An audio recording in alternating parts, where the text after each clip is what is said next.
Hello, I am Renee Main, and I'm about to blow your mind a little bit. I'm going to put something out there because when I realized this 2 years ago, it changed the frigging game for me. I'm going to put it out there and ask you maybe you're not burnt out. Maybe you're not burnt out. Maybe you're bored. Maybe you're bored. When I learned this, when I discovered this 2 years ago, something huge changed inside of me. And here's the crazy thing that happened afterwards, right? 2 years ago, I realized I was not burnt out. I was bored, really friggin' bored. I realized that I would prefer to poke my eyes out with a fork than to live a life less than I deserved, to settle for less and to settle for anything that felt so goddamn lifeless, right? But here's the thing. Here's the thing that it took me a minute for it to actually sink in, right? Because life is so full, right? And I did not have time to be bored. I didn't have time to be bored. I would have told you that you were crazy if you had told me that, because I would have given anything to be bored because life was so full and I was constantly doing something for everybody else, right? Usually without my desire to actually do it. Okay. I was doing all the things, right? I'm heavily in the wellness space, in the transformational space, in personal development, spirituality. I was teaching Eros, I was teaching embodiment, intuition, consciousness, wellness, right? I was doing all the things that we're supposed to do, right? Little did I know all of these things were making it worse. They're making it worse. I was either like a 5 year old on a sugar rush or completely wiped out and probably crying, right? This was this was the norm. It was so normalized, right? Because while those things like meditation and embodiment and intuition are all amazing, right? And they're vital, right? They're vital. But they cannot replace the most important thing on the planet. One vital thing.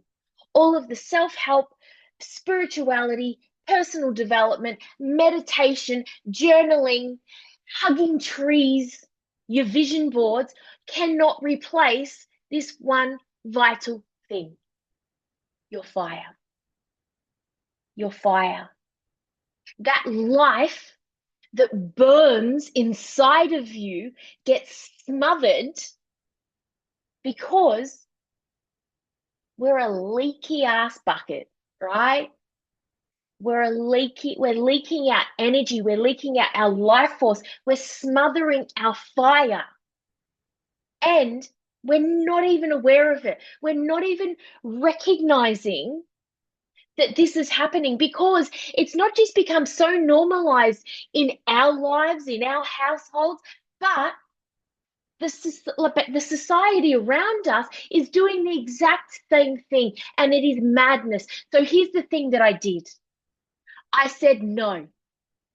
I said no to using the work, meditation, journaling, embodiment, spirituality against myself to avoid the fact that I was bored as. I was bored as, and all the meditation in the world was not going to change the fact that I was bored in my life. I was bored in my life, my business, my relationship. I was bored. I was busier than what I had ever been, but I was bored in all of it, right? So I said no to pretending that I was fine, right? That it'd be okay, that this too shall pass, that I was happy. And really, I had nothing to complain about. right? That it wasn't worth risking the happiness that I did have. Whew, breathe that baby in for a minute, right?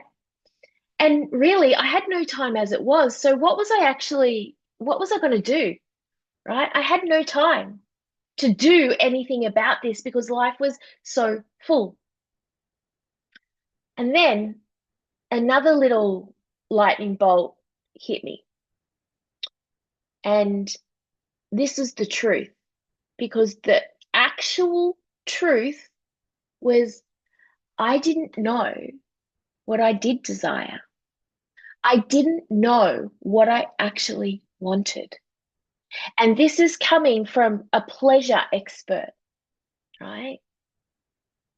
But what I desired, I had no idea. I had no idea. And I'm going to put it out there that maybe if you're resonating with this, then maybe you don't either, right? And that's okay. That's actually okay. The hardest thing was to really recognize this, right? So here's what I did. I started to focus on my fire. It was my sole focus. I focused on my fire and that alone. It had no goal. Like I had no goal. There was no destination point. There was just this remembering, right? Allowing and getting to know my fire again. Because my fire as a passionate teenager is totally different to the fiery 20-year-old and 30-year-old and 40-year-old, right? The fire as a nearly 50-year-old is totally different. So I had to get to know my fire again. And so it became non-goal orientated, right? And the more I got to know my fire, I remembered, okay, maybe this is what desire feels like. This is what I want, right? So then I could create this desire map and actually begin to move forward, right? This was absolutely huge. So if you are someone who feels like life, business, kids, relationships has smothered your fire, smothered it, and you kind of don't know what you want, and you're recognizing that hell, maybe I'm not burnt out, maybe I'm actually really friggin' bored, but I don't know where to start. Check out Wildfire Rising. I'm going to pop the link below, and it is the journey, it is the container that is set up for you to get to know your fire again, your fire in all of your flavor, in your fullness. I hope that helps because honestly, it was a game changer for me, and I know it's going to be a game changer for you. If this resonated, I would love to hear about it in the comments below. You can like and subscribe. You can do all the things